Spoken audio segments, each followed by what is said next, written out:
5 tips for settling nerves before the big pitch.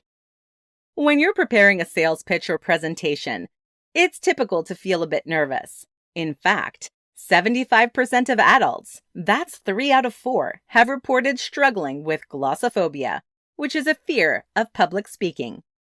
Therefore, you shouldn't feel that you're alone in your struggles. But if it's more than just butterflies, you need to add some new techniques to your arsenal to help you prepare yourself. In this presentation, we'll provide you with 5 tips to help settle your nerves before the big pitch. Know the material. In many cases, people get nervous about pitches and presentations because they don't feel like they're prepared enough.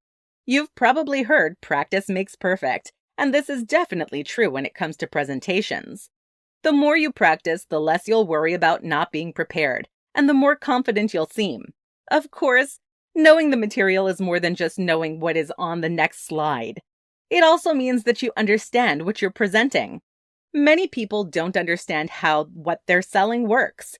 However, in order to sell your product or service, you need to understand the problem it solves.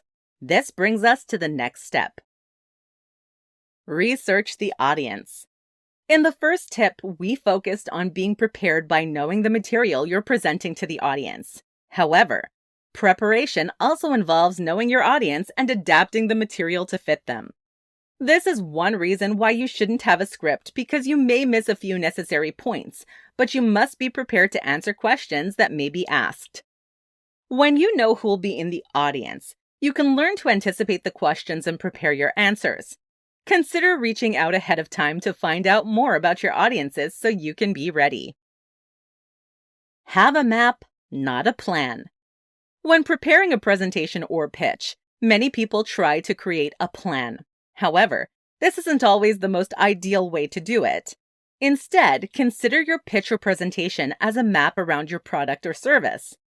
Sure, have a script ready, but ultimately allow the audience to lead by the questions and interests they express. Of course, this goes back to the first 2 points, knowing your audience and your material. This will help you deliver a more personalized pitch or presentation and avoid a panic attack in the process. Check the tech.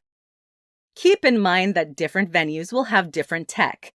You may be using someone else's computer or having to interface your own with someone else's monitor, smart TV, or projector. Then again, you may be screen sharing with your audience members' various devices. Each situation has advantages and disadvantages, and if you're not prepared, can throw you off your game. Therefore, find out the capability of the available tech ahead of time and, when possible, use your own. If you're required to use the in-house tech, ask for time to familiarize yourself with it before the presentation so you're not stumbling through it blindly. Center yourself. For some, a visit to the gym helps to calm their nerves. Others prefer an approach that is less physical and sweaty, such as meditation. Then again, there are others who fall somewhere in the middle. They're not gym bunnies, but they're not interested in full-on meditation either. This is where mindfulness exercises come in, and one of the most common ones is the 5-4-3-2-1 technique.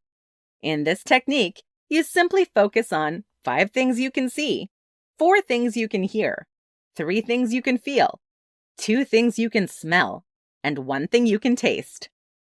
This should be enough to help you be present in the moment and bring your anxiety down a few notches. Final thoughts. The truth is, it's perfectly normal to experience nervousness before your big pitch or presentation. However, if you find that your nerves are getting out of hand, try these 5 tips to help settle your nerves beforehand. While you may never fully get over your anxiety surrounding public speaking, you can make things easier for yourself.